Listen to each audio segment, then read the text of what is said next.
Welcome back. Today we're going to talk about managing toxic people. This is probably everyone's least favorite topic. This is something that no one really enjoys to do. We really try to mitigate this by recruiting well, by checking people's references, doing things of that nature. But sometimes we actually do find ourselves with a toxic employee, team member, whatever it is.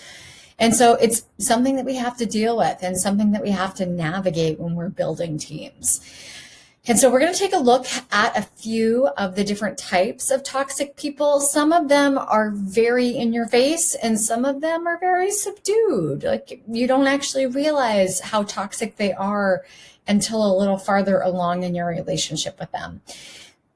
Let's take a look. So as we mentioned, just various different types of toxicity. People can carry very different toxic patterns, whether they're a bully or passive aggressive. Those are seen as sort of contradictions to each other. The complainer versus the knowledge hoarder, the gossip versus the prideful person, the know-it-all versus the underperformer, the narcissist versus the overtimer, and the excuse maker versus the procrastinator. So at some point in time during your career, you've probably come across all of these people.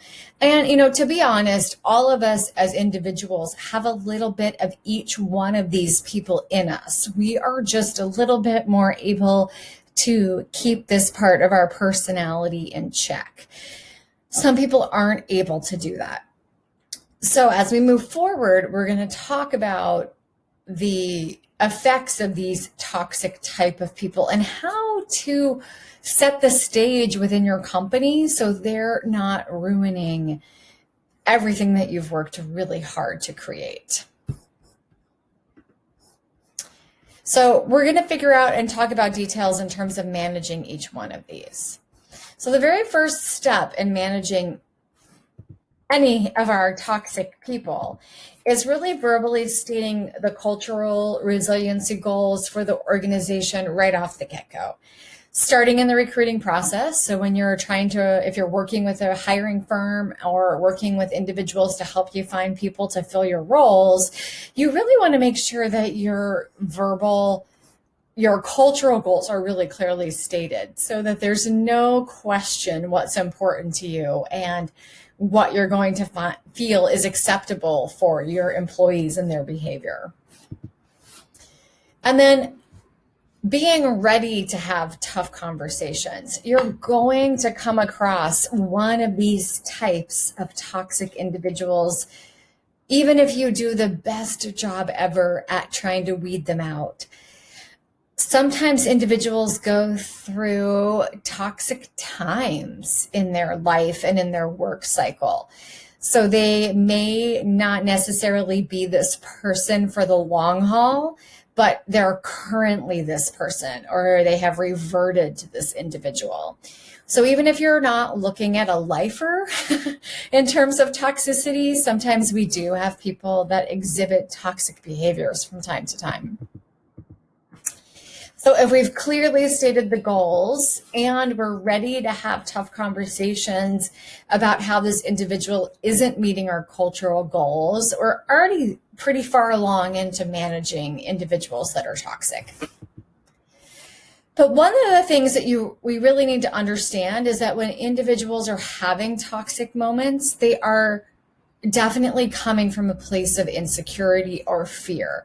A lot of the reasons that people do things, narrow in on things, complain about things, hold back things is their fear of being exposed or their insecurity about somebody being able to do something better than them.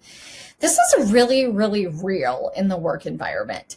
And as a leader, when you're going into these tough conversations, it's really important to try to define or figure out where that underlying insecurity actually comes from and realize people that are very toxic within your work environment actually need way more positive support and role modeling than the rest of your employees.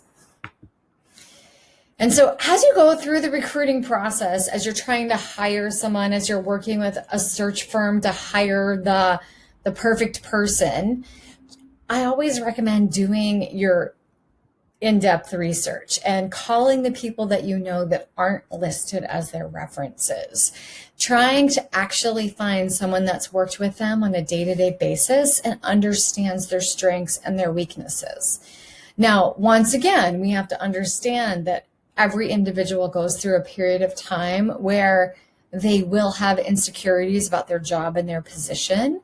We often see that when someone's in the acquisition stage, the very first acquisition stage that we talked about a couple weeks ago in terms of acquiring new skills, they can be a little insecure. So they might have come across as one of those different types that we saw earlier. But what we're really trying to eliminate is the career toxic individual. That's the one we don't want in our offices. So lastly, there's so much research on toxic individuals. You're going to see a couple of links to a few just easy read articles, and then a great one out of Lund, which is one of the most prestigious and oldest schools in Sweden. It's a graduate program for leadership management. It's a pretty dense article, but it's pretty phenomenal about toxic people. And if you have the time, I think you'll really enjoy reading it. The other articles are a little bit easier to read, quicker reads, and summarize things in a different fashion.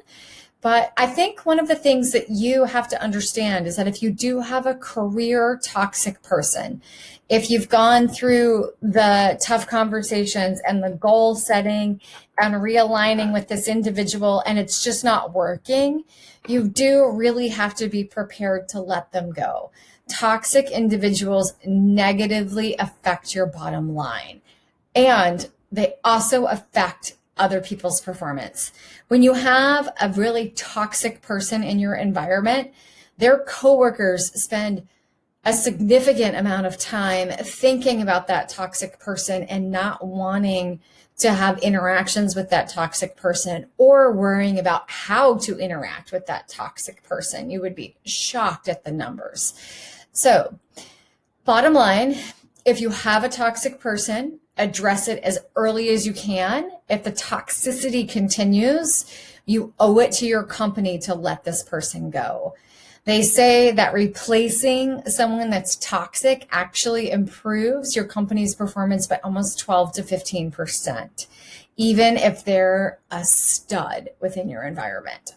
So, I've got office hours on Tuesdays and Thursdays. Always happy to hear from you. The things that you're thinking about, the things that you're dealing with your companies is fascinating and always lends to further discussions.